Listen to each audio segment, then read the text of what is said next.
हरिः ओं श्रीगुरुभ्यो नमः। अभ्रमं भङ्गरहितं अजडं विमलं सदा आनन्दतीर्थमतलं भजेतापत्रयापहं मिथ्यासिद्धान्तदुद्ध्वान्त विध्वंसनविचक्षणः जयतीर्थाख्यतनिर्भासतां नो हृदम्बरे अर्तिकल्पितकल्पोऽयं प्रत्यर्थि गजकेसरी व्यासतीर्थगुरुर्भूयाद् अस्मदिष्टार्थसिद्धये तपोविद्याविरक्त्यादि सद्गुणवगाकरानहं वादिराजगुरून् वन्दे हैग्रीवपदाश्रयान् पूज्य राघवेन्द्राय सत्यधर्मरताय च भजतां कल्पवृक्षाय नमतां कामधेनवे दुर्वादिध्वान्तरवये वैष्णवेन्दीवरेन्दवे श्रीराघवेन्द्रगुरवे नमो अत्यन्तयाळवे आपादमौलिपर्यन्तं गुरूणामाक्तिं स्मरेत् तेन विघ्नाः प्रणश्यन्ति सिद्ध्यन्ति मनोरथाः। हरिः ओं ಶ್ರೀಗುರುಭ್ಯೋ ನಮಃ. ನಾವು 5ನೇ ಶ್ಲೋಕದಲ್ಲಿದ್ದರೂ ಕೂಡ ನಾವು ಲಾಸ್ಟ್ ಕ್ಲಾಸ್ನಲ್ಲಿ ನೋಡ್ತಾ ಇರುವಂತಹ ಶಬ್ದಗಳನ್ನು ಅಲ್ಲಿ ಆ ಆರ್ಡರ್ನಲ್ಲಿ ಹೋಗದೆ ಇವತ್ತು ಪ್ಲವ ನಾಮ ಸಂವತ್ಸರ ಯುಗಾದಿ ಆಗಿರುವ ಕಾರಣದಿಂದ ಯುಗಾದಿ ಕೃತ್ ಅನ್ನುವ ಅದು 302ನೇ ಶಬ್ದ ಸುಮಾರಾಗಿ ಅದು 33ನೇ ಶ್ಲೋಕದಲ್ಲಿ ಬರುವಂಥದ್ದು ಯುಗಾದಿ ಕುದ್ದಿಗಾವರ್ತಿ ಅನ್ನುವುದು. ಸೊ ಅಲ್ಲಿ ಆ ಯುಗಾದಿ ಕೃತ್ ಅನ್ನುವ ಶಬ್ದದ ಅನುಸಂಧಾನ ಮಾಡೋಣ ಅಂಥೇಳಿ ಋಷಿ ದೇವತೆ ಛಂದಸ್ಸು ಹೇಳಿಬಿಟ್ಟು ಶುರು ಮಾಡೋಣ. ಅಸ್ಯ ಶ್ರೀ ವಿಷ್ಣು ದಿವ್ಯ ಸಹಸ್ರನಾಮ ಸ್ತೋತ್ರ ಮಹಾಮಂತ್ರಸ್ಯ ಶ್ರೀ ವೇದವ್ಯಾಸೋ ಭಗವಾನ್ ಋಷಿ ಅನುಷ್ಠುಪ್ ಛಂದಃ ಶ್ರೀ ಮಹಾವಿಷ್ಣು ಪರಮಾತ್ಮ ಶ್ರೀಮನ್ನಾರಾಯಣೋ ದೇವತಾ ಶ್ರೀಲಕ್ಷ್ಮೀನಾರಾಯಣ ಪ್ರಸಾದ ಸಿದ್ಧತೆ ಜಪೇ ವಿನಿಯೋಗ. ಓಂ ನಮೋ ಭಗವತೆ ವಾಸುದೇವಾಯ. ಓಂ ವಿಶ್ವಸ್ಮೈ ನಮಃ. ಓಂ ವಿಶ್ವಂ ವಿಷ್ಣುರ್ವಷಟ್ಕಾರೋ ಭೂತಭವ್ಯ ಭವತ್ಪ್ರಭುಃ ಭೂತಕೃತ್ ಭೂತಭೃದ್ಭಾವೋ ಭೂತಾತ್ಮಾ ಭೂತಭಾವನಃ ಭೂತಾತ್ಮ ಪರಮಾತ್ಮ ಚ ಮುಕ್ತಾನಾಂ ಪರಮಾಗತಿಃ ಅವ್ಯಪುರುಷಃ ಸಾಕ್ಷಿ ಕ್ಷೇತ್ರಜ್ಞೋಕ್ಷರಯೇವ ಚ ಯೋಗೋ ಯೋಗವಿದಾಂ ನೇತಾ ಪ್ರಧಾನಪುರುಷೇಶ್ವರಃ ನಾರಸಿಂಹೋಪು ಶ್ರೀಮಾನ್ ಕೇಶವಪುರುಷೋತ್ತಮಃ ಸರ್ವಶರ್ವಶಿವಸ್ಥಾಣುರ್ಭೂತಾದಿರ್ನಿಗ್ರಹ್ಯಃ ಸಂಭವೋ ಭಾವನೋ ಭರ್ತಾ ಪ್ರಭೋ ಪ್ರಭುರೀಶ್ವರಃ ಸ್ವಯಂಭೂ ಶಂಭುರಾಜ್ಯ ಪುಷ್ಕರಾಕ್ಷೋ ಮಹಾಸ್ವನಃ ಅನಾದಿನೋ ಧಾತಾ ವಿಧಾತಾ ಧಾತುರುತ್ತಮಃ ಅಪ್ರಮೇಯೋ ಶ್ರೀಕೇಶಃ ಪದ್ಮನಾಭೋ ಮನಪ್ರಭುಃ ವಿಶ್ವಕರ್ಮ ಮನುಸ್ತ್ವಷ್ಟ ಸ್ಥವಿಷ್ಟಸ್ಥವಿರೋ ಧ್ರುವಃ ಅಗ್ರಾಹ್ಯ ಶಾಶ್ವತಕೃಷ್ಣೋ ಲೋಹಿತಾಕ್ಷಪ್ರತದ್ದನಃ ಪ್ರಭೂತಸ್ಥಿಕೂಬ್ಧಾಮ ಪವಿತ್ರಂ ಮಂಗಳಂ ಪರಂ ಈಶಾನ ಪ್ರಾಣದ ಪ್ರಾಣೋ ಜ್ಯೇಷ್ಠಶ್ರೇಷ್ಠ ಪ್ರಜಾಪತಿಃ ಹಿರಣ್ಯಗರ್ಭೋ ಭೂಗರ್ಭೋ ಮಾಧವೋ ಮಧುಸೂದನಃ ಈಶ್ವರೋ ವಿಕ್ರಮೀ ಧನ್ವಿ ಮೇಧಾವಿ ವಿಕ್ರಮಕ್ರಮಃ ಅನುತ್ತಮೋ ದುರಾಧರ್ಷ ಕೃತಜ್ಞ ಕುದಿರಾತ್ಮವಾನ್ ಸುರೇಶ ಶರಣಂ ಶರ್ಮ ವಿಶ್ವರೇತ ಪ್ರಜಾಭವ ಅತ್ ಸಂವತ್ಸರೋ ವ್ಯಾಳ ಪ್ರತ್ಯಯ ಸರ್ವದರ್ಶನಃ ಅಜ ಸರ್ವೇಶ್ವರ ಸಿದ್ಧ ಸಿದ್ಧಿ ಸರ್ವಾದಿರಚಿತ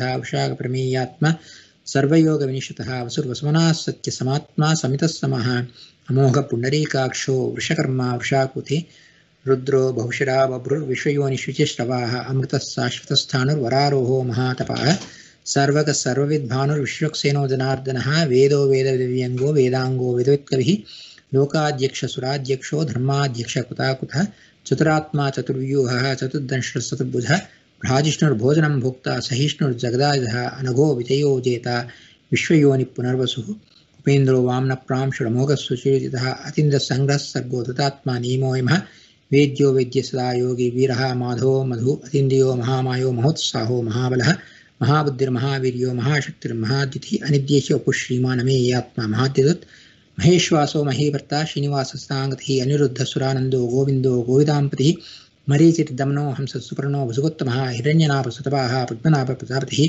ಅಮೃತ್ಯು ಸರ್ವದುಃಸಿಂಹ ಸಂಧಾತ ಸಂಧಿಮಾನ್ ಸ್ಥಿರಃ ಅಜೋ ದುರ್ಮರ್ಷಶಾಸ್ತ ವಿಶ್ವತಾತ್ಮ ಸುಖ ಗುರುತಮೋ ಧಾಮ ಸತ್ಯಸ್ತ್ಯ ಪರಾಕ್ರಮಃ ನಿಮಿಷೋ ನಿಮಿಷಶ್ರಗ್ವಿ ವಾಚಸ್ಪತಿರುದಾರಧೀಃ ಅಗ್ರಣೀ ಗ್ರಾಮಣಿ ಶ್ರೀಮಾನ್ ನ್ಯಾಯೋ ನೇತಾ ಸಮೀರಣಃ ಸಹಸ್ರಮೂರ್ಧಾ ವಿಶ್ವಾತ್ಮ ಸಹಸ್ರಾಕ್ಷ ಸಹಸ್ರಪಾತ್ ಆವರ್ತನೋ ನಿವೃತ್ತಾತ್ಮ ಸಂವೃತಃ ಸಂಪ್ರವರ್ಧನಃ ಅಹಃ ಸಂವರ್ತಕೋ ವಹಿನಿ ನಿರ್ಣೋ ಧರಣೀಧರಃ ಸುಪ್ರಸಾದ ಪ್ರಸನ್ನಾತ್ಮ ವಿಶ್ವಧುಗ್ ವಿಶ್ವಭುಗ್ ಭೂ ಸತ್ಕರ್ತ ಸತ್ಕೃತಃ ಸಾಧುರ್ ಜಹ್ನುನ್ನಾರಾಯಣೋ ನರಃ ಅಸಂಖ್ಯೇಯೋ ಪ್ರಮೇಯಾತ್ಮ ವಿಶಿಷ್ಟ ಶಿಷ್ಟಕುತ್ಸಿಃ ಸಿದ್ಧಾರ್ಥ ಸಿದ್ಧಸಂಕಲ್ಪಃ ಸಿದ್ಧಿತಃ ಸಿದ್ಧಿಸಾಧನಃ ವೃಷಾಹಿ ವೃಷಭೋ ವಿಷ್ಣು ವೃಷಪರ್ವಾ ವೃಷೋದರಃ ವರ್ಧನೋ ವರ್ಧಮಾನಶ್ಚ ವಿವಿಕ್ತ ಶ್ರೀಸಾಗರಃ ಸುಭುಜೋ ದುದ್ಧರೋ ವಾಗ್ಮಿ ಮಹೇಂದ್ರೋ ವಸುದೋ ವಸುಃ ನೈಕರೂಪೋ ಬೃಹದ್ರೂಪಃ ಶಿಪಿ ವಿಷ್ಟಪ್ರಕಾಶನಃ ಓಜಸ್ತೇಜೋಚಿತಃ ಪ್ರಕಾಶಾತ್ಮ ಪ್ರತಾಪನಃ ರುದ್ಧಸ್ಪಷ್ಟಾಕ್ಷರೋ ಮಂತಶ್ಚಂದ್ರಾಂಶುರ್ಭಾಸ್ಕರದ್ಯುತಿಃ ಅಮೃತಾಂಶುದ್ಭವೋ ಭಾನುಃ ಸುರೇಶ್ವರಃ ಔಷಧಂ ಜಗತಸ್ಯ ಸತ್ಯಧರ್ಮ ಪರಾಕ್ರಮಃ ಭೂತಭವ್ಯಭುವನ್ನಾಥಃ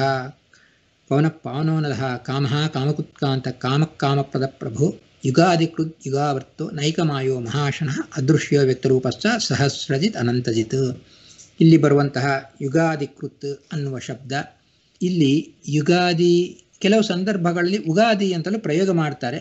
ಕೆಲವು ಜನ ಉಗಾದಿ ಅನ್ನುವ ಶಬ್ದಕ್ಕೆ ಅರ್ಥವೇ ಇಲ್ಲ ಅಂತಲೂ ಹೇಳ್ತಾರೆ. ಆದರೆ ನಾವು ಬಹಳ ಕಡೆ ಸಂಪ್ರದಾಯದಲ್ಲಿ ಉಗಾದಿ ಅಂತಲೂ ಬಂದಿದೆ. ಉಗಾದಿ ಅನ್ನುವುದಕ್ಕೆ ಯಥಾತಥವಾಗಿ ಡಿಕ್ಷನರಿ ನೋಡಿದರೆ ನಮಗೆ ಯಾವ ಅರ್ಥವೂ ಕಾಣಿಸದೇ ಇರ್ಬೋದು. ಆದರೆ ಉಕ್ ಅಂದರೆ ಸಂವತ್ಸರ ಅಂತ, ಉಗಾದಿ ಅಂತ ಹೇಳಿ ಒಂದು ಬಂದಿದೆ.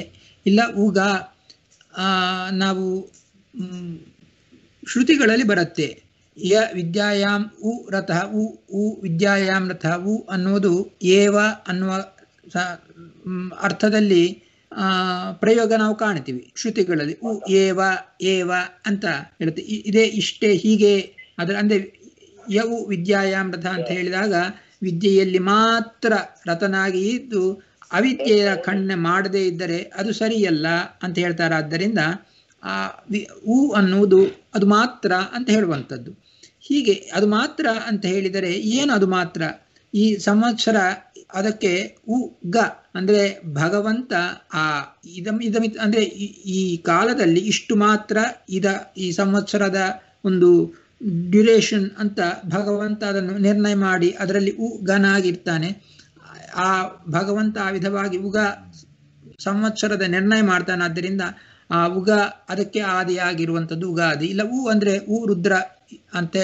ಅನ್ನುವ ಶಬ್ದ ಉಮಾಪತಿ, ಅಂದರೆ ರುದ್ರದೇವರು ಅಂತ ಅರ್ಥ ಇದೆ. ಅಂದರೆ ರುದ್ರದೇವರು.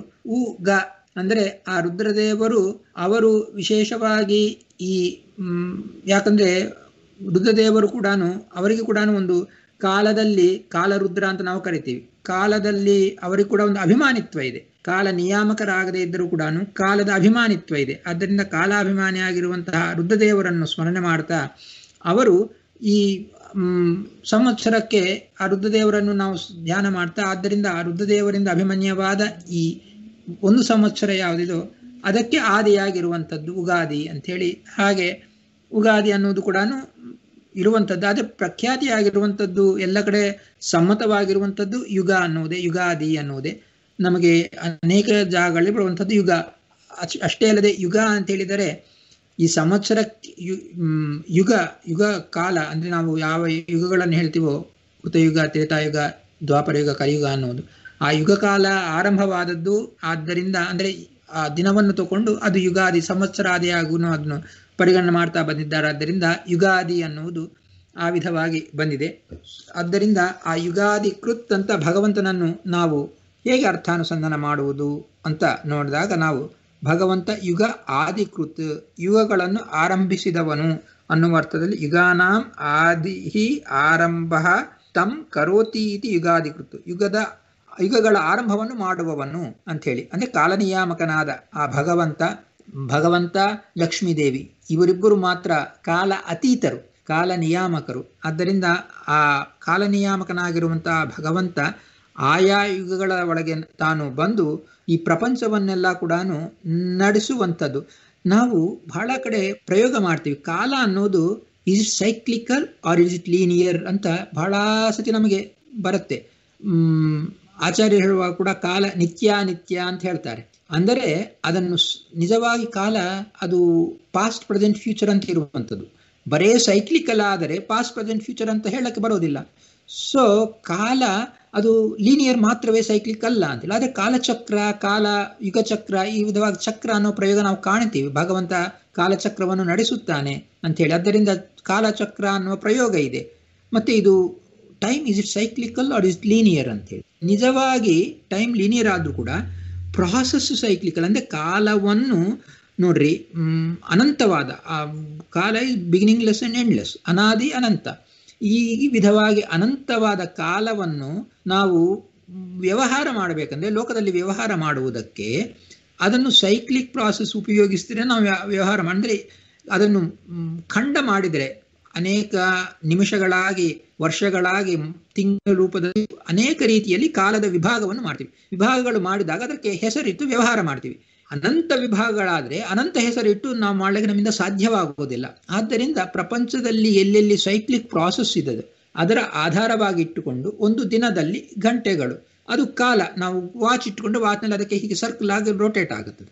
ಆದ್ದರಿಂದ ಒಂದು ದಿನಚಕ್ರ ಅದು ಇವತ್ತು ಬೆಳಿಗ್ಗೆ 6 ಗಂಟೆ ಮತ್ತು ನಾಳೆ ಬೆಳಿಗ್ಗೆ 6 ಗಂಟೆ ಬರುತ್ತೆ. ಇವತ್ತು ಬೆಳಿಗ್ಗೆ 4 ಗಂಟೆ ಮತ್ತು ನಾಳೆ 4 ಗಂಟೆ ಬರುತ್ತೆ. The same kind of A time repeat ಆಗುತ್ತೆ. ನಿಜವಾಗಿ ನೋಡಿದರೆ ಆ ದಿನವೇ ರಿಪೀಟ್ ಆಗೋದಿಲ್ಲ, ಅದು ಬೇರೆ ದಿನ. ಹಾಗೆ ತಿಂಗಳುಗಳು, ಮಂತ್ಸ್, ಚೈತ್ರ, ವೈಶಾಖ, ಜ್ಯೇಷ್ಠ, ಈಗ ತಿಂಗಳು ಬರುತ್ತೆ. ಅವು ಕೂಡ 12 ತಿಂಗಳಾದರೆ ಮತ್ತು ಆ ತಿಂಗಳು ರಿಪೀಟ್ ಆಗುತ್ತೆ. ವರ್ಷಗಳು 60 ವರ್ಷಗಳ ಕಾಲ. ಹೀಗೆ ಒಂದು ವರ್ಷ ಒಂದು ಸೈಕ್ಲಿಕ್ ಪ್ರಾಸೆಸ್ ಆಗುತ್ತೆ. ಅಂದರೆ ಈಗ ಭೂಮಿ ತನ್ನ ಸುತ್ತು ಒಂದು ಸಾರಿ ಸುತ್ತಾಡುತ್ತೆ. ನಿಜವಾಗಿ ಸೈಕ್ಲಿಕ್ ಆಗಿರೋದು ಭೂಮಿ ಸುತ್ತಾಡುತ್ತೆ. ಅದು ಒಂದು ಸುತ್ತು ಹಾಕಲಕ್ಕೆ ಒಂದು ದಿನ, ಅದು ಒಂದು ದಿನ ಆಯ್ತು, ಅದಕ್ಕೆ ಒಂದು ಕಾಲ. ಸೊ ಅದು ಸುತ್ತಾಡುವ ಪ್ರಾಸೆಸ್ ಉಪಯೋಗಿಸಿಕೊಂಡು ಅಲ್ಲಿ ಆ ಕಾಲವನ್ನು ನಾವು ಉಪಯೋಗಿಸ್ತೀವಿ. ಅದೇ ಚಂದ್ರ ಒಂದು ಸಾರಿ ತಿಂಗಳು ಎಷ್ಟು ಸರ್ಕಲ್ ಮಾಡಿದಾನೋ ಅದು ಒಂದು ತಿಂಗಳಲ್ಲೇ ಆಗತ್ತೆ ಅಂತೇಳಿ ಅದನ್ನು ಒಂದು ಚಾಂದ್ರಮಾನದಲ್ಲಿ ಒಂದು ಚಂದ್ರದ ಮಾಸ ತಗೊಳ್ತೀವಿ. ಇಲ್ಲ ಸೂರ್ಯ ಮಾನದಲ್ಲಿ, ಸೌರಮಾನದಲ್ಲಿ ಒಂದು ಸೈಕ್ಲಿಕ್ ಪ್ರಾಸೆಸ್, ಒಂದು ಸೌರಮಾನದ ಒಂದು ತಿಂಗಳು. ಇಲ್ಲ ಒಂದು ವರ್ಷ ತಗೊಂಡ್ರೆ ಅದು ಒಂದು ಸೈಕ್ಲಿಕ್ ಪ್ರಾಸೆಸ್. ಯುಗಗಳು ತಗೊಂಡ್ರೆ ಕೃತಯುಗ, ತ್ರೇತಾಯುಗ, ದ್ವಾಪರಯುಗ, ಕಲಿಯುಗ ಮತ್ತು ಕಲಿಯುಗ ಈಗ ಬಂತು. ಮತ್ತು ಒಂದು ಕಲಿಯುಗದ ಮುಂದೆ ಒಂದು ಕಲಿಯುಗ ಇತ್ತು, ಇದರ ಮುಂದೆ. ಇದು ಆದ ಮೇಲೆ ಈ ಕಲಿಯುಗ ಎಲ್ಲವೂ ಮುಗಿದ ಮೇಲೆ ಮತ್ತು ಇನ್ನೊಂದು ಕಲಿಯುಗ ಬರುತ್ತೆ ನೆಕ್ಸ್ಟ್ ಟೈಮ್ನಲ್ಲಿ. ಕಲಿಯುಗ ಮತ್ತು ಬರುತ್ತೆ. ಆದರೆ ಅದೇ ಕಲಿಯುಗವಿಲ್ಲ. ಈಗ ಎಂತ ಕಲಿಯುಗ, ಅಫ್ಕೋರ್ಸ್ ಬಿಗಿನಿಂಗ್ಲೆಸ್ ಟೈಮ್. ಆದರೆ ಇದನ್ನು ವ್ಯವಹಾರ ಮಾಡೋದಕ್ಕಾಗಿ ಸಪೋಸ್ ಈ ಕಲಿಯುಗವನ್ನು ಎಂತ್ ಕಲಿಯುಗ ಅಂತ ಹೇಳಿದರೆ, ಮುಂದಿನ ಕಲಿಯುಗ N-1th ಕಲಿಯುಗ, ಅದು ಕಲಿಯುಗ. ಅದೇ N-1th ಕಲಿಯುಗ, ಅದು ಬೇರೆ ಕಲಿಯುಗ, ಇದು ಬೇರೆ ಕಲಿಯುಗ. ನೆಕ್ಸ್ಟ್ ಕಲಿಯುಗ N+1th ಕಲಿಯುಗ ಆಗುತ್ತೆ. ಅಂದ್ರೆ ಆ ಕಾಲಚಕ್ರದಲ್ಲಿ ಕೂಡ ಅದು ಬೇರೆ ಬೇರೆ ಕಲಿಯುಗಗಳೇ ರಿಪೀಟ್ ಆಯಿತು ಅಂತ ಹೇಳಿದೆ. ರಿಪೀಟ್ ಆಗಿದ್ದು ಸೇಮ್ ಕಲಿಯುಗಲ್ಲ, ಸೇಮ್ ಹೆಸರು ಇರುವ ಕಲಿಯುಗ ಅಷ್ಟೇ. ಅದೇ ಕಲಿಯುಗ ಬಂದಿಲ್ಲ, ಅದೇ ವರ್ಷ ಬರೋದಿಲ್ಲ. ನಮಗೆ ಪ್ಲವನಾಮ ಸಂವತ್ಸರ, ಮುಂದೆ ಒಂದು ಪ್ಲವ ಬಂತು, ಈಗ ಮತ್ತು ಪ್ಲವ ಬಂತು, ಅದೇ ಪ್ಲವ ಬಂದಿಲ್ಲ, ಇದು ನೆಕ್ಸ್ಟ್ ಪ್ಲವ. ಆಮೇಲೆ ಇನ್ನೊಂದು ನೆಕ್ಸ್ಟ್ ಟೈಮ್ ಬರೋ ಪ್ಲವ, ಅದು ಇನ್ನೊಂದು ನೆಕ್ಸ್ಟ್ ಪ್ಲವನಾಮ ಸಂವತ್ಸರ. ಆದ್ದರಿಂದ ಆ ಕಾಲ ನಿಜವಾಗಿ ಸ್ಟ್ರಿಕ್ಟ್ ಆಗಿ ನೋಡಿದ್ರೆ ಅದು ಲೀನಿಯರ್ ಆಗಿರುವಂಥದ್ದು. ಆದರೆ ಸೈಕ್ಲಿಕ್ ಪ್ರಾಸೆಸ್ ಸೈಕ್ಲಿಕ್. ಆದ್ದರಿಂದ ಅದನ್ನು ಸೈಕ್ಲಿಕ್ ಆಗಿ ನಾವು ವ್ಯವಹಾರ ಮಾಡ್ತೀವಿ. ಕಾಲಚಕ್ರ ಅಂತ ಹೇಳ್ತೀವಿ, ಯುಗಚಕ್ರ ಅಂತ ಹೇಳ್ತೀವಿ. ಆದ್ದರಿಂದ ಈ ವಿಧವಾಗಿ ಭಗವಂತ ಕಾಲ ಪ್ರವರ್ತಕ, ಕಾಲ ನಿವರ್ತಕ, ಕಾಲಾತೀತತಿ, ಕಾಲಜ್ಞ ಅಂತ ನಾವು ಹಾಡನ್ನು ಹೇಳ್ತೀವಿ. ಅವನು ಕಾಲ ಪ್ರವರ್ತಕ, ಕಾಲ ನಿವರ್ತಕ ಅಂತೇಳಿ. ಆದ್ದರಿಂದ ಈ ಕಾಲದ ನಿಯಮವನ್ನು ಮಾಡ್ತಾನಾದ್ದರಿಂದ ಭಗವಂತ ಕಾಲ ನಿಯಾಮಕನಾಗಿ ಹೀಗೆ ಜಗತ್ತನ್ನು ನಡೆಸಿಕೊಡ್ತಾನಾದ್ದರಿಂದ ಅವನು ಒಂದು ಯುಗ ಮುಗಿದಾಗ ಆ ಯುಗ ಧರ್ಮ ಮಾಡಿ ನೆಕ್ಸ್ಟ್ ಯುಗ ಬಂದರೆ ಆ ಯುಗ ಧರ್ಮದಕ್ಕೆ ತಕ್ಕಂತೆ ಆಗುವಂತೆ ಯುಗ ಧರ್ಮಗಳನ್ನು ನಿಲ್ಲಿಸುವುದು, ಇದೆಲ್ಲ ಭಗವಂತ ಮಾಡ್ತಾನೆ. ಅದಕ್ಕೆ ನಮಗೆ ದ್ವಾದಶತತ್ವದಲ್ಲಿ ಕೂಡ ಬರುತ್ತೆ, ದುಷ್ಟ ಕುಲಾಂತಕ ಕಲ್ಕಿ ಸ್ವರೂಪ ಧರ್ಮ ವಿವರ್ಧನ ಮೂಲ ಯುಗ ಅದೇ ಅಂತ ನಾವು ಹಾಡು ಹೇಳ್ತೀವಿ. ಮೂಲ ಯುಗ ಕೃತಯುಗಕ್ಕೆ ಮೂಲ ಯುಗ ಅಂತ. ಮೂಲ ಯುಗ ಕೃತಯುಗಕ್ಕೆ ಮತ್ತು ಆದಿಯನ್ನು, ಅಂದ್ರೆ ಕಲಿಯುಗ ಅಂತವಾದಾಗ ಕಲ್ಕಿಯಾಗಿ ಅವತಾರ ಮಾಡಿ ಅವನು ಆ ಕಲಿಯುಗವನ್ನು ಅಂತಗೊಳಿಸಿ ಕೃತಯುಗಕ್ಕೆ ಬೀಜ ಹಾಕ್ತಾನೆ, ಕೃತಯುಗವನ್ನು ಮೊದಲು ಮಾಡಿಸ್ತಾನೆ ಅಂತೇಳಿ. ಈ ಕಾರಣದಿಂದ ಅವನು ಯುಗ ಆದಿಕೃತ್ತು, ಯುಗವನ್ನು ಮೊದಲು ಮಾಡುವವನು ಅಂಥೇಳಿ. ಈ ಯುಗಾದಿಕೃತ್ ಅನ್ನುವ ಅನುಸಂಧಾನದ ಜೊತೆಲಿ ಈ ಪ್ಲವನಾಮ ಸಂವತ್ಸರ ಆದ್ದರಿಂದ ಈ ಪ್ಲವ ಅನ್ನುವುದರ ಈ ಅರ್ಥ ಏನು ಅನ್ನೋದು ಕೂಡ ಸ್ವಲ್ಪ ನೋಡೋಣ. ಅದು ಯುಗಾದಿಕೃತ್ ಅನ್ನುವ ಶಬ್ದ ಅರ್ಥಾನುಸಂಧಾನಕ್ಕೆ ಸಂಬಂಧಪಟ್ಟದ್ದು ಅಲ್ಲ, ಆದರೂ ಕೂಡ ಪ್ಲವ ನಾಮ ಸಂವತ್ಸರ ಆಗಿದ್ದರಿಂದ ಪ್ಲವ ಅನ್ನುವುದರ ಒಂದು ಸ್ವಲ್ಪ ಅರ್ಥಾನುಚಿಂತನ ಕೂಡ ಮಾಡಿಬಿಟ್ಟು ಮತ್ತು ಯುಗಾದಿಕೃತ್ಗೆ ಬರೋಣ. ಪ್ಲವ ಅಂತ ಹೇಳಿದರೆ ಇಲ್ಲಿ ಸಂವತ್ಸರದಲ್ಲಿ ನಾವು ಅದರಲ್ಲಿ ವ್ಯವಹಾರ ಮಾಡುವಂತಹದ್ದು ಬೋಟ್ ಅಂತೀವಿ, ಇಲ್ಲ ರ್ಯಾಫ್ಟ್ ಆಗಲಿ, ಫ್ಲೋಟ್ ಆಗಲಿ, ಯಾವುದೇ ಅದಕ್ಕೂ ಎಲ್ಲವೂ ಪ್ಲವ ಅಂತ ಕರೀತಾರೆ. ಇಲ್ಲ ದೊಡ್ಡ ಶಿಪ್, ಅದು ಪ್ಲವ ಅಂದ್ರೆ ಈಗ ನೌಕೆ, ಇಲ್ಲ ದೊಣ್ಣೆ ಚಿಕ್ಕದು, ಅವುಗಳಕ್ಕೂ ಪ್ಲವ ದಾಟುವುದಕ್ಕೆ ಉಪಯೋಗಿಸುವಂಥದ್ದು. ಇಲ್ಲ ದೊಡ್ಡ ಶಿಪ್ ಅಂದ್ರೆ ದೊಡ್ಡ ನೌಕೆ ಇರಬಹುದು, ಅದಕ್ಕೂ ಪ್ಲವ. ಎಲ್ಲವೂ ಅಂದ್ರೆ ಬೇಸಿಕ್ ಆಗಿ ನಾವು ತೇಲಿ ಹೋಗುವ ಕ್ರಿಯೆ ಕೂಡ ಪ್ಲವ ಅಂತ ಕರಿತೀವಿ. ತೇಲಿ ಇರುವುದರಿಂದ ನಾವು ದಾಟಿ ಹೋಗುವುದು ಪ್ಲವ ಆಗತ್ತೆ. ಅದಕ್ಕೆ ಬೇಕಾಗಿದ್ದ ಸಾಧನೆಗೂ ಪ್ಲವ ಅಂತ ಹೆಸರು. ಆ ಹೋಗುವ ಪ್ರಕ್ರಿಯೆಗೂ ದಾಟುವುದಕ್ಕೂ, ತೇಲಿ ಹೋಗುವುದು, ತೇಲಿ ಇರುವುದನ್ನು ಉಪಯೋಗಿಸಿಕೊಂಡು ದಾಟುವುದು, ಆ ದಾಟುವುದಕ್ಕೆ ಉಪಯೋಗಿಸುವ ಸಾಧನೆ, ಇವೆಲ್ಲವೂ ಕೂಡ ಪ್ಲವ ಅನ್ನುವ ಶಬ್ದದಿಂದ ವಾಚ್ಯವಾಗಿದೆ. ಸೊ ಅದು ಪ್ರಖ್ಯಾತವಾಗಿರುವಂತಹ ಹೆಸರು. ಅದನ್ನೇ ಈ ಸಂವತ್ಸರ ನಮಗೆ ಪ್ರಪಂಚದಲ್ಲಿ ಈ ಸಂಸಾರ ಅನ್ನೋದು ನಮಗಿದೆ. ಈ ಸಂಸಾರವನ್ನು ದಾಟಿಸುವವನು ಪರಮಾತ್ಮ. ಆದ್ದರಿಂದ ಅವನು ಪ್ಲವನಾಮಕ ಪರಮಾತ್ಮ. ಅವನು ಈ ಪ್ಲವನಾಮಕ ಸಂವತ್ಸರದಲ್ಲಿ ಆ ಪ್ಲವನಾಮಕ ಸಂವತ್ಸರ ನಿಯಮನ ಮಾಡುವ ಭಗವಂತನ ರೂಪ. ಅವನು ಪ್ಲವ ಹೌದು. ಯಾಕಂದರೆ ನಮ್ಮನ್ನು ಸಂಸಾರದಿಂದ ದಾಟಿಸುವವನು ಅವನೇ. ಆದ್ದರಿಂದ ಅವನು ಪ್ಲವ ಅಂತ ಭಗವಂತನನ್ನು ನಾವು ವರ್ಣನೆ ಮಾಡಬಹುದು. ಆದರೆ ಈ ಪ್ಲವ ಶಬ್ದಕ್ಕೆ ಇನ್ನು ಬೇರೆ ಅರ್ಥಗಳಿವಾ ಅಂತ ಹೇಳಿದ್ರೆ, ಹೌದು, ಬೇರೆ ಅರ್ಥಗಳು ಕೂಡ ಇದೆ. ಸುಮ್ಮನೆ ಒಂದು ಕ್ಯೂರಿಯಾಸಿಟಿಗೆ ಇನ್ನು ಏನೇನೋ ಅರ್ಥಗಳಿದೆ ಅನ್ನುವುದನ್ನು ನಾವು ನೋಡೋಣ. ಪ್ಲವ ಅಂದರೆ ಒಂದು ವೃಕ್ಷ, ಮರಕ್ಕೆ ಅದು one kind of A variety of A fig tree. ಅದಕ್ಕೂ ಪ್ಲವ ವೃಕ್ಷ ಅಂತ ಕರೀತಾರೆ. ಸೊ ಆದ್ದರಿಂದ ಪ್ಲವ ಅನ್ನೋದು ಒಂದು ವೃಕ್ಷದ ವಿಶೇಷ. ಅದೇ ವಿಧವಾಗಿ ಒಂದು ತೃಣ ವಿಶೇಷ, one type of a grass, ಒಂದು ತರದ ಹುಲ್ಲು, ಅದಕ್ಕೆ ಪ್ಲವ ತೃಣ ಅಂತ ಪ್ಲವ ಕೈಂಡ್ ಆಫ್ ಎ ಗ್ರಾಸ್, ಅದಕ್ಕೂ ಪ್ಲವ ಅಂತ ಹೆಸರಿದೆ. ಪ್ಲವ ಅಂದ್ರೆ ಪ್ಲವಗಳು ಅಂದ್ರೆ ಕೋತಿಗಳು, ವಾನರಗಳಿಗೆ ಪ್ಲವ ಅಂತ ಕರೀತಾರೆ. ಆ ಪ್ಲವ ಅನ್ನೋದು ಯಾಕೆಂದ್ರೆ ಆ ಪ್ಲವ ಅನ್ನುವುದಕ್ಕೆ ಹಾರುವುದು ಅಂತನೂ ಅರ್ಥ ಇದೆ. ಪ್ಲವ ಅಂದ್ರೆ ಜಂಪ್ ಮಾಡೋದು, ಕುದಿಯುವುದು, ಹಾರುವುದು, ಕೊಂಬೆಗೆ ಹಾರಿಕೊಂಡು ಹೋಗುತ್ತೆ ಕೋತಿಗಳು. ಆದ್ದರಿಂದ ಆ ಪ್ರಾಣಿಗೆ, ಕೋತಿಗಳಿಗೆ, ಅವುಗಳಿಗೆ ಪ್ಲವ ಅಂತ ಕರೀತಾರೆ, ಹಾರಿ ಹೋಗುವಂತಹ ಪ್ರಾಣಿ. ಆದ್ದರಿಂದ ಪ್ಲವ. ಹಾರಿ ಹೋಗುವ ಪ್ರಕ್ರಿಯೆಗೂ ಪ್ಲವ ಅಂತ ಕರೀತಾರೆ. ಆದ್ದರಿಂದ ಪ್ಲವ ಅಂದರೂ ಕೋತಿ, ಪ್ಲವಗ ಎಲ್ಲ ಪ್ಲವಂಗಮ ಅಂದರೂ ಕೂಡ ಪ್ಲವಂಗಮ ಅಂದ್ರೆ ಹಾರಿ ಹೋಗುವ ಪ್ರಾಣಿ ಅಂತ, ಅದಕ್ಕೂ ಕೋತಿ ಅಂತ ಹೇಳಿ. ಅಂದ್ರೆ ಪ್ಲವಗ, ಪ್ಲವಂಗಮ ಇವೆಲ್ಲವೂ ಕೂಡ ವಾನರವನ್ನು, ಕೋತಿಗಳನ್ನು ಹೇಳುವಂತಹ ಶಬ್ದವಾಗಿದೆ. ಈ ವಿಧವಾಗಿ ಹಾರಿ ಹೋಗುವ ಪ್ರಕ್ರಿಯೆ, ಹಾರಿ ಹೋಗುವ ಪ್ರಾಣಿ, ಎರಡಕ್ಕೂ ಕೂಡ ಈ ಪ್ಲವ ಶಬ್ದವನ್ನು ಪ್ರಯೋಗ ಮಾಡ್ತಾರೆ. ಇನ್ನೊಂದು ಪ್ಲವ ಅಂದ್ರೆ ಒಂದು ವಿಧವಾದ ಇನ್ಕ್ಲಿನೇಷನ್ ಆಫ್ ಮೈಂಡ್ ಆಗ್ಬೋದು, ಇಲ್ಲ ಫಿಸಿಕಲ್ ಇನ್ಕ್ಲಿನೇಷನ್ ಆಗ್ಬೋದು, ಅದಕ್ಕೂ ಪ್ಲವ ಅಂದ್ರೆ ಈ ವಿಧವಾದ ಇನ್ಕ್ಲಿನೇಷನ್ ಇದೆ ಅಂತೆ. ಮನಸ್ಸು ಎಲ್ಲಿ ನಮಗೆ ಯಾವಾಗಲೂ ಲಗ್ನವಾಗಿರುತ್ತೋ ಆ ಕಡೆ ಹೋಗುತ್ತೆ, ಮನಸ್ಸು ಬೊಗ್ಗಿ ಹೋಗುತ್ತೋ ಅದಕ್ಕೆ ಪ್ಲವ ಅಂತ ಕರೆಯುವುದು. ಅಂದ್ರೆ ನಾವು ಮನಸ್ಸು ಆ ಕಡೆ ಹೋಗುತ್ತೆ. ಈಗ ಅವ್ರಿಗೆ ಯಾವುದೋ ಒಂದು ಒಳ್ಳೆ ಕೆಲಸ ಮಾಡ್ಲಿಕ್ಕೆ ಮನಸ್ಸು ಲಗ್ನವಾಗಬಹುದು. ಪ್ಲವ ಅಂದ್ರೆ ಮನಸ್ಸು ಆ ಕಡೆ ಬೊಗ್ಗಿ ಹೋಗುತ್ತೆ. ಅದು ಆಗ್ಬೋದು, ಕೆಟ್ಟದಾಗಬಹುದು. ಆ ಮನಸ್ಸು ಆ ಕಡೆ ಬೊಗ್ಗಿರೋದನ್ನು ಪ್ಲವ ಅಂತಲೂ ಕರೀತಾರೆ. ಇನ್ನೊಂದು ಪ್ಲವ ಅಂತ ಹೇಳಿದರೆ ಮುಳುಗೋದು. ನೀರಿನಲ್ಲಿ ಸ್ನಾನ ಮಾಡುವಾಗ ನಾವು ನೀರಿನಲ್ಲಿ ಮುಳುಗುತ್ತೀವಿ, ಅದಕ್ಕೂ ಪ್ಲವ ಅಂತ ಕರೀತಾರೆ. ಅಂದ್ರೆ ಮುಳುಗುವ ಕ್ರಿಯೆ, ಅದಕ್ಕೂ ಪ್ಲವ. ಇಲ್ಲ ಈಜಾಡು ಹೋಗುವುದಕ್ಕೆ ಅದಕ್ಕೂ ಪ್ಲವ ಅಂತ ಕರಿತೀವಿ. ಅದಕ್ಕೆ ನಾವು ಯಾರಾದರೂ ನಮ್ಗೆ ಒಳ್ಳೆ ಉಪನ್ಯಾಸ ಕೊಟ್ರೆ ನಾವು ಹೇಳ್ತೀವಿ, ಸಹ ಸುಂದರ ಉಪನ್ಯಾಸೇನ ಅಸ್ಮಾನ್ ಪ್ಲವಯಾಮಾಸ ಅಂತೇಳಿ. ಇಲ್ಲ ಅಸ್ಮಾನ್ ಪ್ಲವಯಾಮಾಸು, ನಮ್ಮನ್ನು ಮುಳುಗಿಸಿರು, ಆನಂದ ಸಾಗರೇ ಪ್ಲವಯಾಮಾಸ ಅಂತ ಹೇಳಿ ಹಾಗೂ ಹೇಳ್ತಾರೆ. ಆದ್ದರಿಂದ ನಮ್ಮನ್ನು ಆ ವಿಧವಾಗಿ ಆನಂದ ಸಾಗರದಲ್ಲಿ ಮುಳುಗಿಸಿದ್ರು. ಅಂದ್ರೆ ಇದು ಮುಳುಗೋದು ಅಂತ ಹೇಳಿದರೆ ಡ್ರೌನಿಂಗ್ ಅನ್ನುವ ಅರ್ಥದಲ್ಲ, ಪಾಸಿಟಿವ್ ಆಗಿ ಹೇಳುವಂಥದ್ದು, ನೆಗೆಟಿವ್ ಅಲ್ಲ. ಡ್ರೌನಿಂಗ್ ಅಂತ ಅಲ್ಲ, ಮುಳುಗೋದು ಅಂದ್ರೆ ಒಳ್ಳೆ ಸ್ನಾನ ಮಾಡೋದಕ್ಕಾಗಿ ಮುಳುಗುತ್ತೀವಿ ನೋಡ್ರಿ, ಅದನ್ನು ಪ್ಲವ ಅಂತ ಕರೆಯೋದು, ಹಾಗೆ ಮುಳುಗೋದು. ಆದ್ದರಿಂದ ಆ ಪ್ಲವಯಾಮಾಸ ಅನ್ನೋದು ಅದರಿಂದ ಬಂದ ಶಬ್ದ. ಈ ವಿಧವಾಗಿ ಆ ಮುಳುಗುವ ಪ್ರಕ್ರಿಯೆ ಕೂಡ ಪ್ಲವ ಅಂತ ಕರೀತಾರೆ. ಸ್ನಾನ ಮಾಡೋದಾಗಲಿ ಇಲ್ಲ ಈಜಾಡೋದಾಗಲಿ ಅವುಗಳು ಕೂಡ ಪ್ಲವ ಅನ್ನುವ ಶಬ್ದ ಪ್ರಯೋಗ ಮಾಡ್ತಾರೆ. ಅಷ್ಟೇ ಅಲ್ಲದೆ ಈ ಮೀನು ಅವುಗಳನ್ನು ಹಿಡಿಯೋದಕ್ಕಾಗಿ ಒಂದು ಬುಟ್ಟಿ ಮಾಡ್ತಾರೆ, ವಿಕರ್ ಬ್ಯಾಸ್ಕೆಟ್ ತರ ಮಾಡಿ ಆ ಮೀನುಗಳನ್ನು ಹಿಡಿಯೋದಕ್ಕಾಗಿ, ಅದಕ್ಕೂ ಪ್ಲವ ಅಂತ ಕರೀತಾರೆ. ಅಂದ್ರೆ ಮೀನುಗಳನ್ನು ಹಿಡಿಯೋದಕ್ಕೆ ಉಪಯೋಗಿಸುವ ಆ ಬುಟ್ಟಿ ಯಾವುದಿದೋ ಅದಕ್ಕೂ ಪ್ಲವ, ಬಿದುರಿನ ಬುಟ್ಟಿ ತರ ಮಾಡ್ತಾರೆ, ಅದನ್ನು ಪ್ಲವ ಅಂತ ಕರೀತಾರೆ. ಇಲ್ಲ ಕುರಿ ಮೇಕೆ, ಶೀಪ್ ಅಂತೀವಿ, ಅದಕ್ಕೂ ಪ್ಲವ ಅಂತ ಹೆಸರಿದೆ. ಕುರಿ ಮೇಕೆ ಅದು ಕೂಡ ಪ್ಲವ ಅಂತ ಕರೀತಾರೆ. ಇಲ್ಲ ಆರ್ಮ್, ಕೈ, ಅದಕ್ಕೂ ಪ್ಲವ ಅಂತ. ಯಾಕಂದ್ರೆ ನಾವು ಆ ಕೈಯನ್ನು ಉಪಯೋಗಿಸಿಕೊಂಡು ನಾವು ಏನಾದ್ರೂ ಕೆಲಸಗಳು ಮಾಡ್ಬೋದು, ಅದನ್ನು ಮಾಡ್ಬೋದು, ಆದ್ದರಿಂದ ಅದಕ್ಕೂ ಪ್ಲವ ಅಂತ. ಅಷ್ಟೇ ಪ್ಲವ ಅಂದ್ರೆ ಚಂಡಾಲ ಅಂತಲೂ ಅರ್ಥ ಇದೆ. ಇಲ್ಲ ಫ್ರಾಗ್, ಕಪ್ಪೆ, ಅದಕ್ಕೂ ಪ್ಲವ ಅಂತ ಕರೀತಾರೆ. ಇಲ್ಲ ಒಂದು ತರಹ ಜಲಪಕ್ಷಿ, ನೀರಿನ ಪಕ್ಷಿ, ಅಕ್ವಾಟಿಕ್ ಬರ್ಡ್ ಅಂತೀವಿ ನೋಡ್ರಿ, ಅದಕ್ಕೂ ಪ್ಲವ ಅನ್ನೋ ಒಂದು ಪಕ್ಷಿ ಇದೆ, ಪ್ಲವ ಪಕ್ಷಿ, ಅದನ್ನು ಪ್ಲವ ಅಂತ ಕರೀತಾರೆ.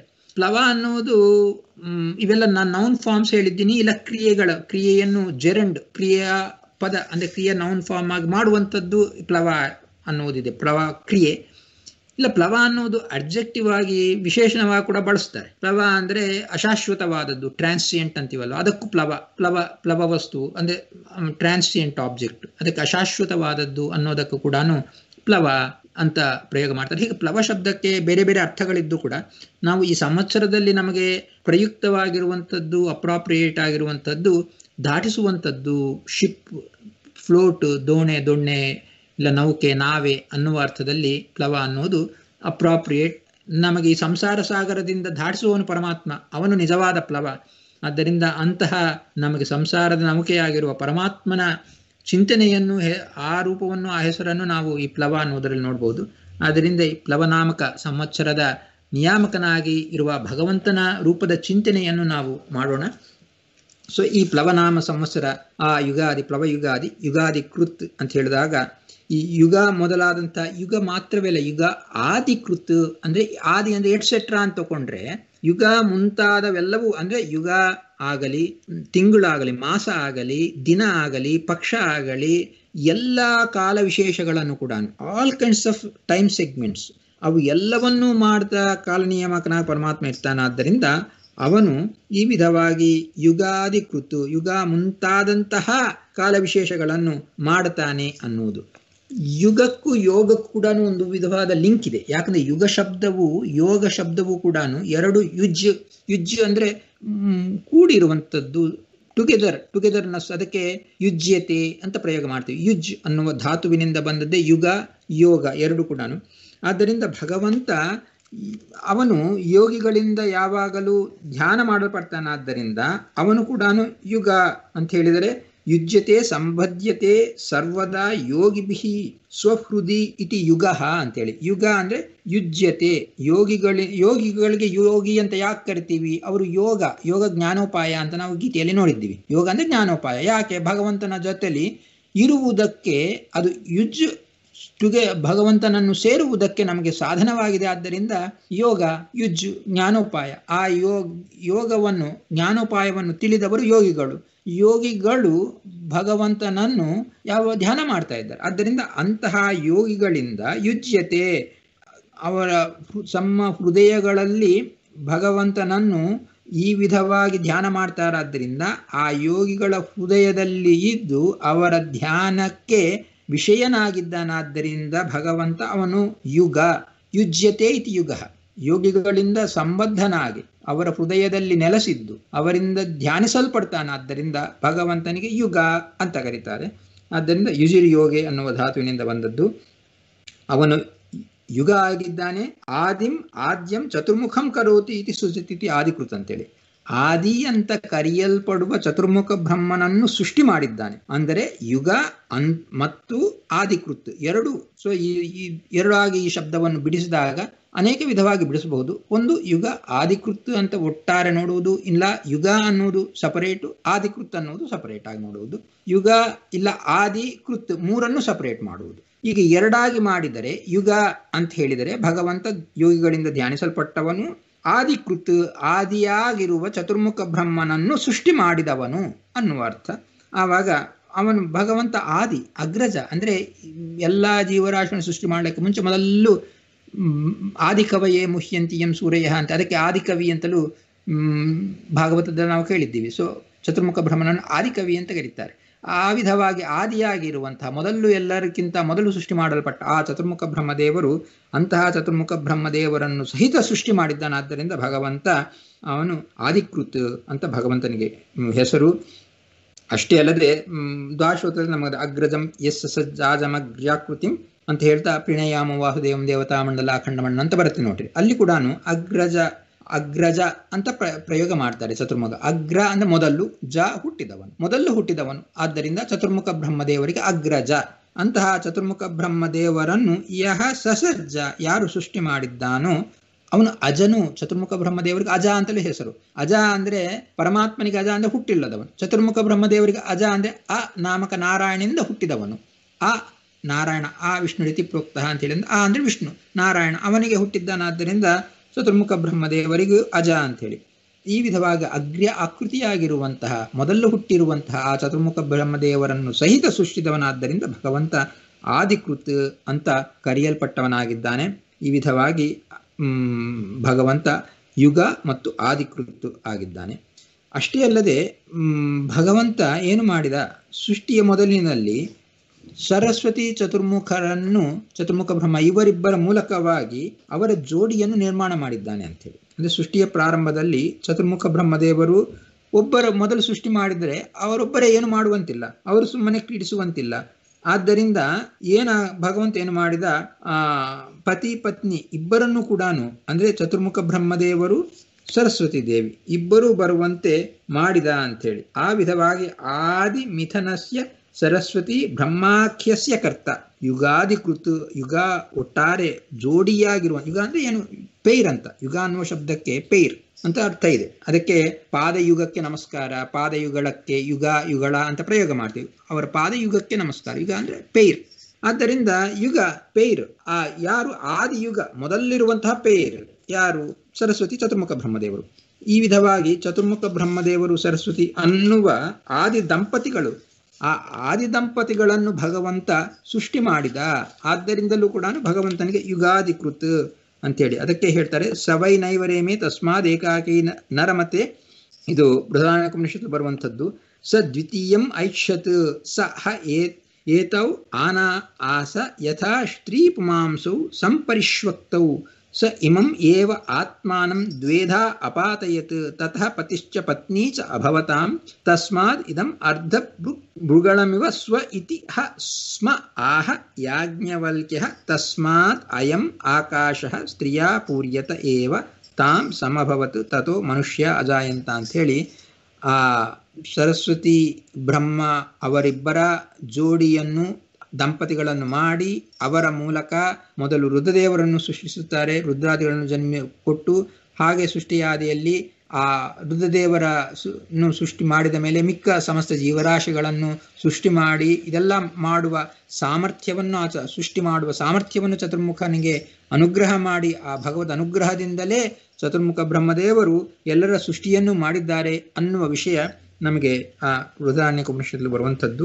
ಅಲ್ಲಿ ಹೇಳ್ತಾರೆ ನರೇಮೇ ಸ ತಥೋ ಬ್ರಹ್ಮ ತಸ್ಮಾದ್ ಏಕಸ್ಯ ನೋ ರತಿಃ ಅದ್ಯಾಪಿ ಪತ್ನಿಂ ಐಚ್ಛತ್ ಸ ಚ ಸ್ಥೂಲತ್ವಂ ಉಪಾಗತಃ ದಂಪತಿ ಸಹಿತೋ ಯಾವತ್ ಬ್ರಹ್ಮ ಚೈವ ಸರಸ್ವತಿ ತಾವತ್ ದೇಹೋ ಅಭವತ್ ಬ್ರಹ್ಮ ತಥೋ ದೇಹಂ ದ್ವಿಧಾ ಕರೋತ್ ಪಾತನಾತ್ ಪತಿಪತ್ನಿತ್ವ ಶಬ್ದ ಏನೋ ಅಜಾಯತ ತಸ್ಮಾತ್ ತಯೋಃ ಏಕಸುಖಂ ಭವತಿ ಏವ ಅರ್ಧಪಾತ್ರವತ್ ತತಃ ತಸ್ಯಾಂ ಉಮೇಶಾದೀನ್ ದೇವಾನ್ ಸರ್ವಂ ಅನೂನ್ ಅಪಿ ಜನಯಾಮಾಸ ಬೋಧಸ್ಯ ಪ್ರಾಧಾನ್ಯಂ ಹಿ ಮನುಷ್ಯತ ಅಂಥೇಳಿ ಆಚಾರ್ಯರು ಆ ಭಾಷ್ಯ ಕೊಡುವ ಕೂಡ ಆ ಮಂತ್ರಕ್ಕೆ ಹೇಳ್ತಾರೆ. ಈ ವಿಧವಾಗಿ ಆದಿ ದಂಪತಿಗಳಾದಂತಹ ಯುಗಳ ಜೋಡಿಯಾಗಿರುವಂತಹ ಸರಸ್ವತಿ ಬ್ರಹ್ಮರನ್ನು ತಾನು ಸೃಷ್ಟಿ ಮಾಡಿ ಅವರ ಮೂಲಕವಾಗಿ ಎಲ್ಲವನ್ನು ಮಾಡಿದ್ದಾನೆ ಅಂಥೇಳಿ.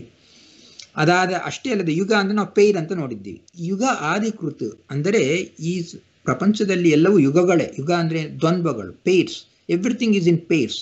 ಸುಖ ದುಃಖ, ಕಷ್ಟ ಸುಖ, ಇಲ್ಲ ಜಯ ಅಪಜಯ, ಒಳ್ಳೆಯದು ಕೆಟ್ಟದು, ಶುಭ ಅಶುಭ ಎಲ್ಲವೂ ಕೂಡ ಪೇರ್ಸ್ನಲ್ಲಿ ಬರುವಂಥದ್ದು.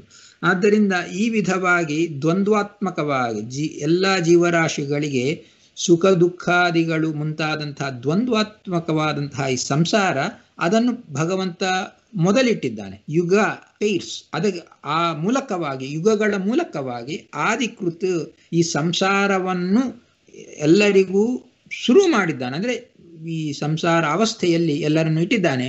ಆದ್ದರಿಂದಲೇ ಅವನು ಯುಗಾದಿಕೃತ್ ಎಲ್ಲ ಜೀವರಾಶಿಗಳಿಗೆ ಯುಗಗಳನ್ನು, ಪೇರ್ಸ್ ದ್ವಂದ್ವಗಳನ್ನು ಅದರ ಮೂಲಕವಾಗಿ ಸಂಸಾರವನ್ನು ಆರಂಭ ಮಾಡಿದ್ದಾನಾದ್ದರಿಂದ ಭಗವಂತ ಯುಗಾದಿಕೃತ್ ಅಂತ ಭಗವಂತನಿಗೆ ಆ ವಿಧವಾಗಿ ಹೆಸರಿದೆ. ಸೊ ಇಲ್ಲಿ ಈ ಸಮಾಚಾರ ಹೇಳಿದಾಗ ಒಂದು ವಿಶೇಷವಾಗಿ ಒಂದು ಪ್ರಶ್ನೆ ಮಾಡಿ ಅದಕ್ಕೆ ಸಮಾಧಾನ ಹೇಳಿದ್ದಾರೆ. ಸೊ ಆದ್ದರಿಂದ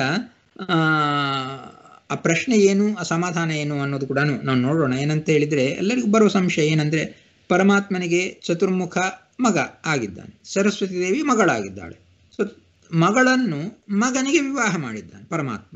ಅದು ಸರಿ ಆಗತ್ತಾ? ಅದು ಶಾಸ್ತ್ರಕ್ಕೆ ವಿರುದ್ಧವಲ್ಲ. ಶಾಸ್ತ್ರ ಮಗಳನ್ನು ಮಗನಿಗೆ ವಿವಾಹ ಮಾಡಬಾರ್ದಂತ ಹೇಳುತ್ತೆ. ಸೊ ಇಲ್ಲಿ ಮಗನಿಗೆ ಮಗಳನ್ನು ಕೊಟ್ಟು ವಿವಾಹ ಮಾಡಿದ್ದಾರಲ್ವಾ, ಇದು ಮತ್ತೆ ದೋಷ ಆಗೋದಿಲ್ಲವಾ ದೇವರಿಗೆ ಅಂತ ಪ್ರಶ್ನೆ ಬಂದರೆ ಅದಕ್ಕೆ ನಾವು ನೋಡಬೇಕಾಗಿದೆ. ಯಾಕಂತ ಹೇಳಿದರೆ ಒಂದು ಭಗವಂತನಿಗೆ ಯಾವ ವಿಧಿ ನಿಷೇಧ ಏನು ಇಲ್ಲ. ಒಂದು ಅಷ್ಟೇ ಅಲ್ಲದೆ ಎಲ್ಲವೂ ಭಗವಂತನ ಸೃಷ್ಟಿಗೆ ಒಳಗಾಗಿದ್ದೆ. ಆದ್ದರಿಂದ ಆ ಭಗವಂತನ ಸೃಷ್ಟಿಗೆ ಒಳಗಾಗದೆ ಇನ್ನೊಬ್ಬರಿಂದ ಸೃಷ್ಟಿ ಮಾಡುವುದನ್ನೋದು ಸಾಧ್ಯವಾಗುವಂಥ ಕೆಲಸವೇ ಅಲ್ಲ. ಆದ್ದರಿಂದ ಆ ನಿಯಮ ಭಗವಂತನಿಂದ ನಾವು ಬಯಲಾಜಿಕಲ್ ಆಗಿ, ಈವನ್ ಚತುರ್ಮುಖ ಬಯಲಾಜಿಕಲ್ ಆಗಿ ಬರುವಂಥದ್ದು ಅವರಲ್ಲ. ಭಗವಂತ ಅಪ್ರಾಕೃತ, ಇವರೆಲ್ಲರೂ ಪ್ರಾಕೃತರು. ಆದ್ದರಿಂದ ಭಗವಂತನಿಂದ ಅವರು ಸೃಷ್ಟರಾಗಿದ್ದು ನಾವು ಲೋಕರೀತಿಯಲ್ಲಿ ನಾವು ನೋಡುವಂತಹ ರೀತಿಯಲ್ಲಿ ಅಲ್ಲವೇ ಅಲ್ಲ. ಆದ್ದರಿಂದ ಈ ಲೋಕರೀತಿಯಲ್ಲಿ ಯಾವ ಯಾವ ನಿಯಮಗಳಿದೋ ಅದು ಅಲ್ಲಿ ಅಪ್ಲೈಯೇ ಆಗೋದಿಲ್ಲ, ಅಪ್ಲೈ ಆಗಲಿಕ್ಕೆ ಸಾಧ್ಯವೂ ಇಲ್ಲ. ಆದ್ದರಿಂದ ನಾವು ಆ ದೃಷ್ಟಿಯಿಂದ ಅದನ್ನು ನೋಡಕ್ಕೆ ಆಗಲ್ಲ. ಅಷ್ಟೇ ಅಲ್ಲದೆ ಭಗವಂತ ಎಲ್ಲವನ್ನೂ ಮೀರಿ ನಿಂತವನು, ಅವನಿಗೆ ಯಾವ ಬಂಧಕವೂ ಇಲ್ಲ. ಯುಕ್ತ ವಿಚಕ್ಷಣ ಭಗವಂತನಿಗೆ ಯಾವತ್ತೂ ಅವನು ಯಾವ ತಪ್ಪು ಮಾಡೋದಿಲ್ಲ. ಅವನು ಸರ್ವಗುಣ ಸಂಪೂರ್ಣ ಸರ್ವದೋಷ ವಿಭಜಿತ ಅಂತ ಹೇಳಿದಾಗ ಅವನಲ್ಲಿ ದೋಷಗಳಿರೋದಿಲ್ಲ ಅಂತ ಹೇಳಿದೆ. ಈ ದೋಷ ಅವನಿಗೆ ಇದು ದೋಷ ಆಗುವ ಪ್ರಸಕ್ತಿಯೇ ಇಲ್ಲ. ಆದ್ದರಿಂದ ಇದು ದೋಷ ಕಾರ್ಯವೇ ಅಲ್ಲ. ಭಗವಂತ ಇದನ್ನು ಮಾಡಿದ್ದು ಸರ್ವದಾ ಅದು ಯುಕ್ತವೇ ಆಗಿದೆ, ಅದರಲ್ಲಿ ಯಾವ ದೋಷವೂ ಇಲ್ಲ. ಅದು ಭಗವಂತನ ಸೃಷ್ಟಿ. ಅವರೆಲ್ಲರೂ ಕೂಡ ಅನಾದಿ, ಅವರು ಪತಿಪತ್ನಿಯರು ಬ್ರಹ್ಮ ಸರಸ್ವತಿ ಅವರೆಲ್ಲ ನಿಯತ ಪತಿಪತ್ನಿತ್ವ ಇರುವಂಥವರು. ನಿತ್ಯವೂ ಅವರಿಗೆ ಪತಿಪತ್ನಿತ್ವ ಇದೆ. ಆದ್ದರಿಂದ ನಿತ್ಯ ಪತಿಪತ್ನಿತ್ವ ಇರುವಂತಹವರು, ಅವರನ್ನು ಆ ವಿಧವಾಗಿ ಭಗವಂತ ಸೃಷ್ಟಿ ಮಾಡಿ ಯಾವಾಗಲೂ ಪತಿಪತ್ನಿಯಾಗಿರುವವರು ಅವರನ್ನು ಮತ್ತು ಜೋಡಿಸಿದ ಅಷ್ಟೇ. ಆದ್ದರಿಂದ ಅದರಲ್ಲಿ ಯಾವ ದೋಷವೂ ಇಲ್ಲ ಅನ್ನೋದು ನಾವು ತಿಳ್ಕೋಬೇಕಾಗಿದೆ. ನಾನು ಇಲ್ಲಿಗೆ ಇದನ್ನು ನಿಲ್ಲಿಸ್ತಾ ಇದ್ದೀನಿ. ಶ್ರೀಕೃಷ್ಣಾರ್ಪಣಮಸ್ತು. ಕಾಯೇನ ವಾಚಾ ಮನಸೇಂದ್ರಿಯರ್ವಾ ಬುದ್ಧ್ಯಾತ್ಮನಾ ವಾ ಅನಸು ಸ್ವಭಾವಂ ಕರೋಮಿ ಇತ್ಯತ್ ಸಕಲಂ ಪರಸ್ಮೈ ನಾರಾಯಣಾಯ ಸಮರ್ಪಯಾಮಿ. ಏನಾದರೂ